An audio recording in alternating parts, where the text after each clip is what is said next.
Hey everybody, this is Rich and you're with South Florida Beekeeping with Rich. You're going to see this video on February the 5th, or 4th, okay, 4th, February the 4th, but I'm recording it on February the 2nd, Groundhog Day. So happy Groundhog Day everybody. Uh, or if you happen to be a Catholic, happy Candlemas. But regardless, uh, I want to go through the wheel of the year here and talk about bees' relationship to the sun, because we know bees pretty much do everything by the sun. I've never found any convincing evidence that the bees do anything by the moon at all. There's one paper that shows a slight, almost statistically insignificant increase in brood rearing during the waxing moon, but that's pretty insignificant. It's mostly the bees are sun related. They do all their orientating by the sun. They do their orientation flights. They calculate everything. They can even, go inside the hive in pitch dark and tell everybody, what angle of the sun to go to in order to find this great nectar source and such. And the relationship between the length of a day and the length of night tells them things the same way it tells us things, but it tells them things on a much more instinctual level. Now, this does not mean that they follow the sun in complete ignorance of what the weather's doing. It doesn't mean that at all.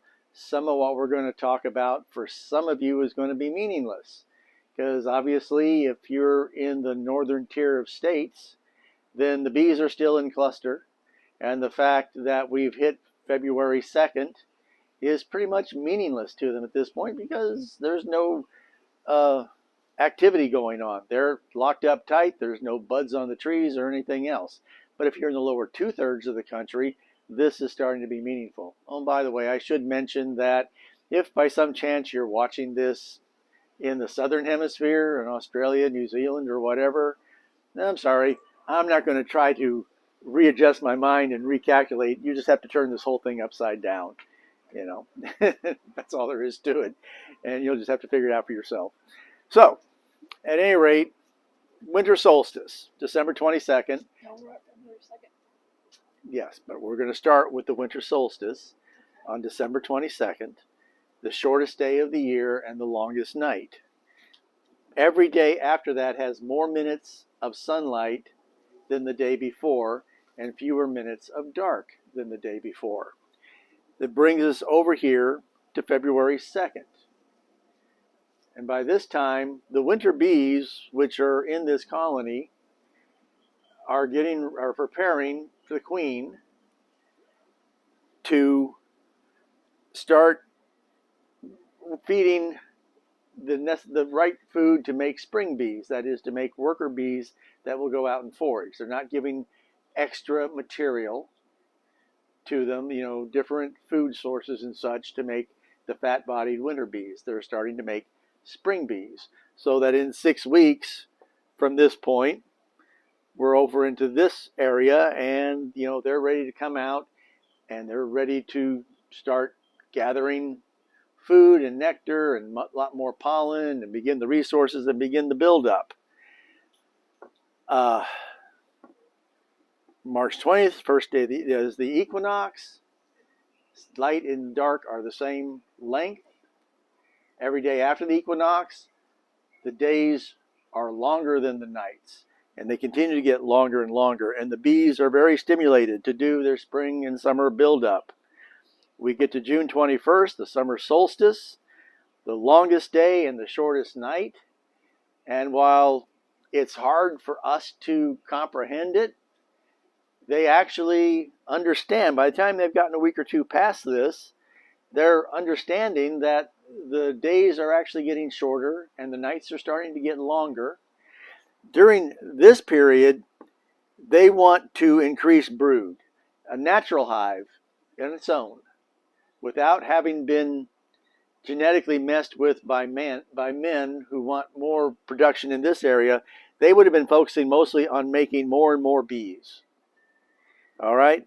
More bees, more bees, more bees, more bees. That happens to mean more honey, more honey, more honey for us too.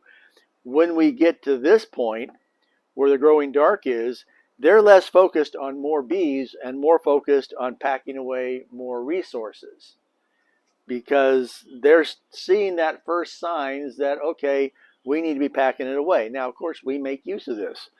We choose and breed for bees that will do a quicker spring buildup, so they're cranking away more honey, and we can do a harvest in here, and we can rely on them to still be going out and packing away more honey so they have enough to get them through the winter. That starts in this area. Now, all of this, of course, is temperature and forage related. Here in South Florida, we don't have a lot of forage as we get into this part. July, August, we don't have an awful lot of plants out there that are giving them a whole lot of anything.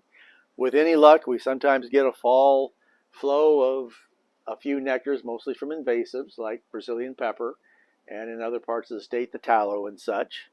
But they're going to start slowing down on their own naturally. They're applying the brakes. You know, there's a sign on the side of the road saying stop ahead, you know, stop sign ahead or intersection ahead or whatever. They're going to start slowing down on their own.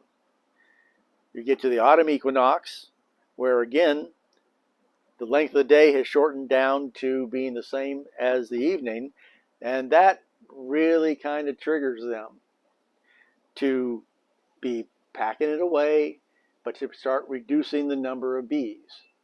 Now, in relationship to Varroa, the Varroa aren't paying attention to this. They're going to start declining the number of bees, but Varroa numbers are still going up, and this gets into the area where you get an awful lot of danger of losing your hive to Varroa mites and such, because their numbers are still increasing, but your bees' numbers are decreasing. And that means more phoretic mites on the back of the workers, and more, there's a whole lot more mother mites that are wanting to get into the cells with the brood.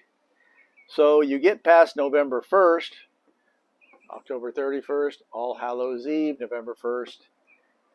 You know, this is basically, I think October 31st, Halloween right here, but November 1st is when the queen is going to start laying eggs that the workers are going to start feeding a slightly different diet to start making winter bees or fat body bees or whatever you want to call them, bees that are going to have a longer lifespan to carry them over the winter, so they're there to take care of the queen and to take care of a small amount of brood and to be there and be ready for the spring again when the queen starts laying, so they can start feeding the proper food dosages to start getting your spring bees out, your foragers out again.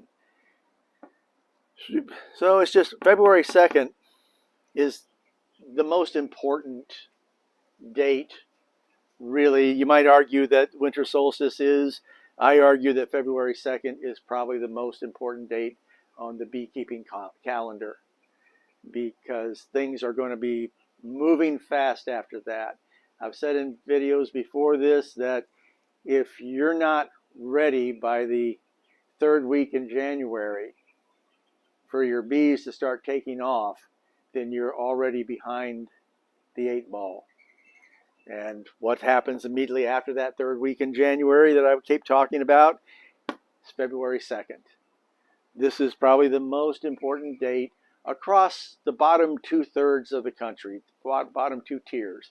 There's somebody in 6 feet of snow up in Minnesota going, yeah, right.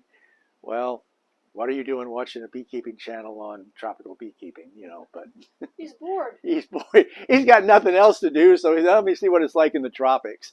What it's like. Maybe I'll move to Florida. That's it. Hopefully, I'm not making a whole bunch of beekeepers move to Florida. But like I said, on January 1st of this year, I had capped drone brood in one of my hives, and those drones have all hatched out. They're all in there. That hive is booming. We're going to be doing an inspection on it this weekend when I give a beekeeping class here. And boy, I'm kind of staring off the hives right now. Let me tell you, I expect to see a whole lot of activity in there.